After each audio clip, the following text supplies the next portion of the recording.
Okay, mag-unbox tayo ng parcel na tawag nito is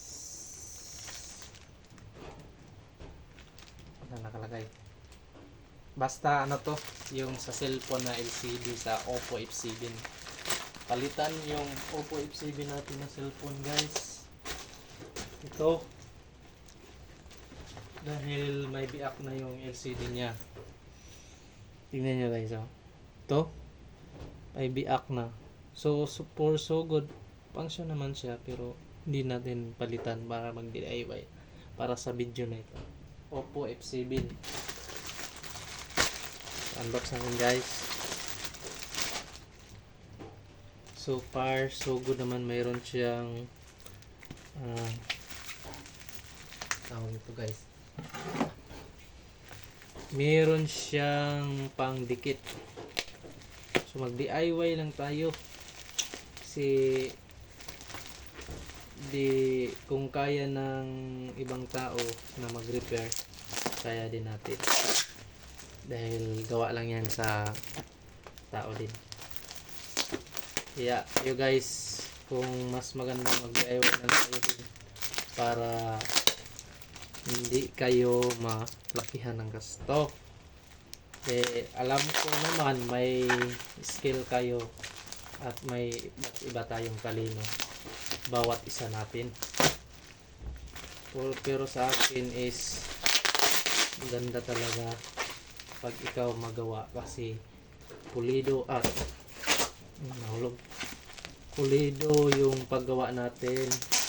Ayosin ng maayos.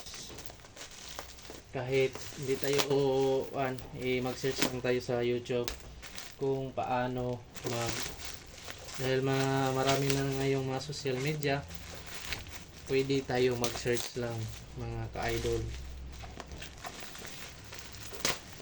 mga ka-lods.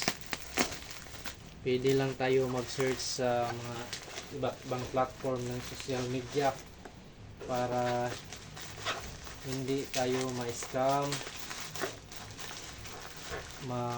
para marunong din tayo mag DIY. Ito gamitin natin to para ito yung pangdikit sa LCD.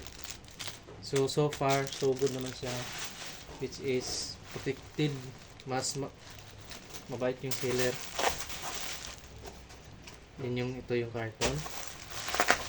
Then ito yung pinaka LCD na niya. Tingnan natin. Grabe ka, bubble wrap.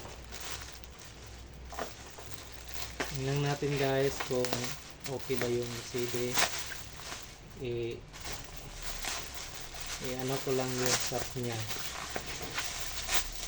pagkatapos na.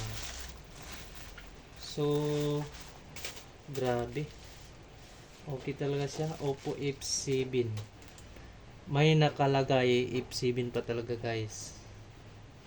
So simulan natin guys. Thank you for watching.